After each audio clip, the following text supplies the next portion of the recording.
প্রিয় ভোজন রসিক ভাই ও বন্ধুরা, আজ আমরা দেখাবো কিভাবে চিকেন সাসলিক রান্না করতে হয়। ঘরেই বানিয়ে নিতে পারবেন। এই রমজানে ইফতারে আপনারা ব্যবহার করতে পারবেন চিকেন সাসলিক। এর জন্য আমি নিয়ে নিয়েছি চিকেনের উইংস পর্শনটা কিউব করে কাটা, অনেকগুলি কিউব করে কাটা। আমি অলরেডি ম্যারিনেট করে নিয়েছি। ম্যারিনেট করার মশলাটা আমি আপনাদেরকে বলে দিচ্ছি।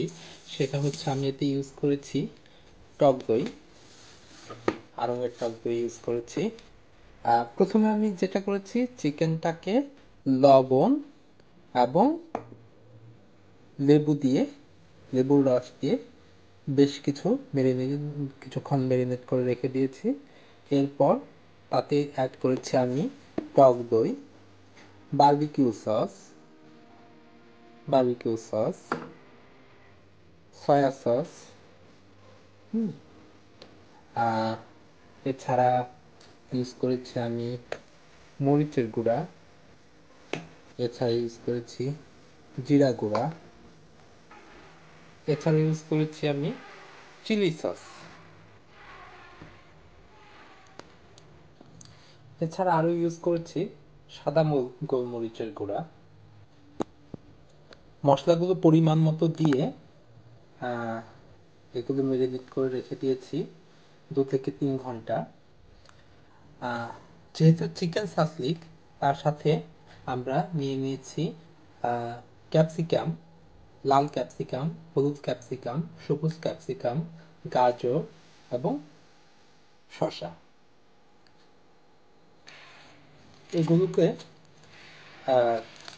গাঁথার জন্য অবশ্যই আপনাদেরকে বাজার থেকে এ ধরনের কাবাব কাঠিগুলো 8 ইঞ্চির বেশি হবে কাবাব কাঠি কিনে এনেছি, যেগুলোতে আমরা এগুলো করব। তো কাবাব কাঠিগুলো যেন পুড়ে না যায়, এই জন্য এগুলি একটু পানিতে ভিজিয়ে রাখলে ভালো হয়।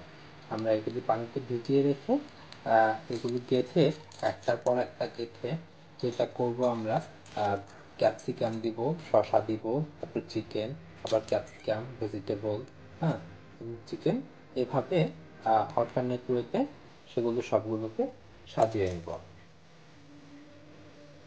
আমরা এগুলো একটার পর একটা গেঁথে নিব। আমরা একটা সবুজ ক্যাপসিকাম নিলাম, এরপর গাজর, এরপর হলুদ ক্যাপসিকাম, এরপর একটা চিকেন। এভাবে করে একটার পর একটা আমরা গেঁথে নিতে থাকব।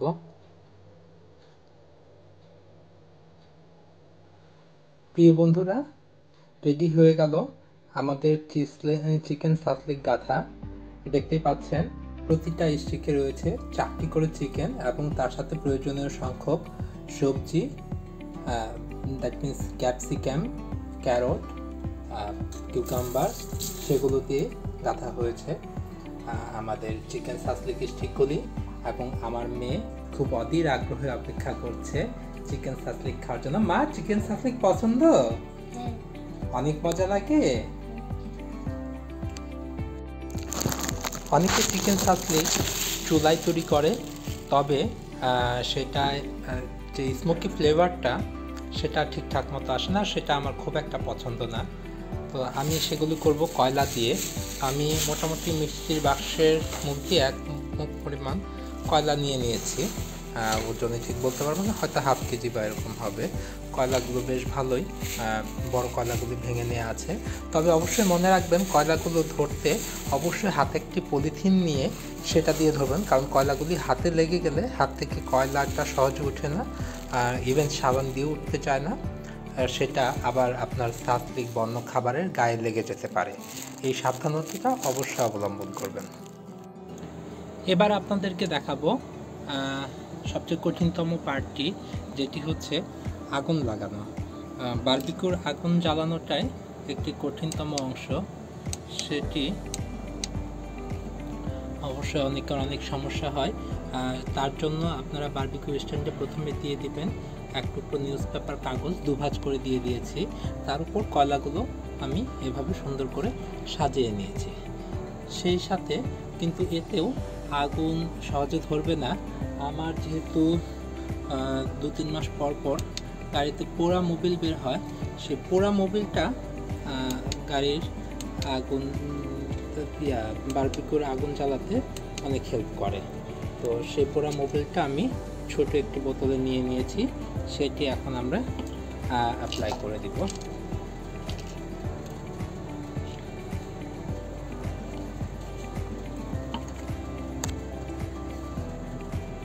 আমরা পোড়া মোবিলটা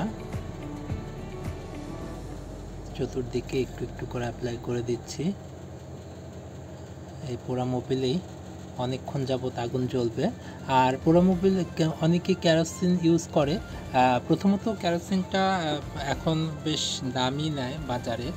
আর দ্বিতীয়ত বিষয় হচ্ছে কেরোসিনের একটা গন্ধ আছে, সেটা যদি কোনোভাবে খাবারে লেগে যায় সেটা অনেক বিরক্তির উদ্রেক করতে পারে। কিন্তু পোড়া মোবিলে মোটামুটি কোনো গন্ধ হয় না, আর এটা পুড়ে গেলে তো কোনো গন্ধই হয় না।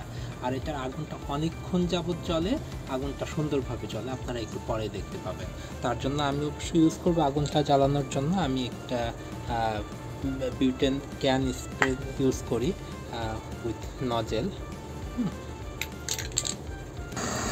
আপনারা দেখতে পাচ্ছেন আগুন জ্বালানোর জন্য আমরা প্রস্তুত। এখন সহজেই, আশা করি খুব সহজেই আগুন লেগে যাবে। লাইটটি সরিয়ে নিই, লাইটটি ক্ষতিগ্রস্ত হতে পারে।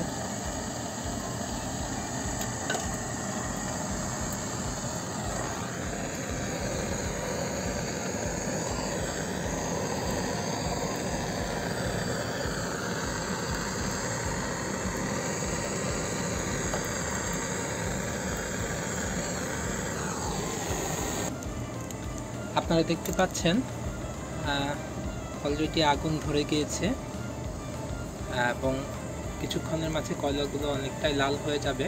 তারপর আমাদেরকে যেটি করতে হবে সেগুলোকে, আপনারা দেখতে পাচ্ছেন আমাদের আগুন এখন অনেকটাই প্রস্তুত, কয়লাগুলো অনেক লাল হয়ে গিয়েছে।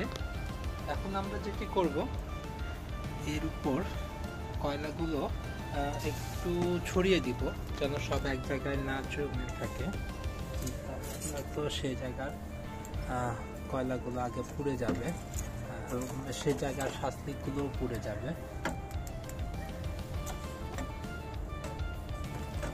কিছুটা ছড়িয়ে দেবো অল্প। এখন যেন আগুন নিভতেই চাইছে না, তারা কয়লাগুলো মোটামুটি একটু ভালোভাবে আগুনে জ্বলতে দেবেন যেন কয়লাগুলো সব লাল হয়ে যায়। আর এর উপর আমরা দিয়ে দিব আমাদের বারবিকিউ নেট।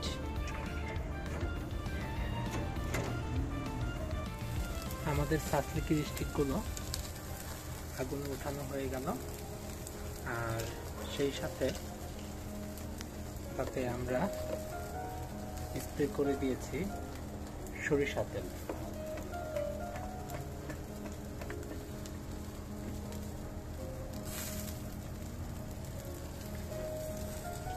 দেখতে পাচ্ছেন এখন বেশ উত্তপ্ত, বেশ স্মোক হচ্ছে এবং একটু পর পর আগুনও জ্বলে যাচ্ছে।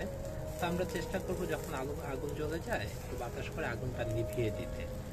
আমরা চাই উত্তপ্ত কয়লা এটা ঝলসানো হোক, আগুনে পুড়ে যাবে জিনিসটা। এবার আশা করি প্লাস্টিকগুলোর এক পাশ হয়ে গেছে। এবার উপরে আমরা সরিষা তেল স্প্রে করে এগুলো এখন উল্টে দিব।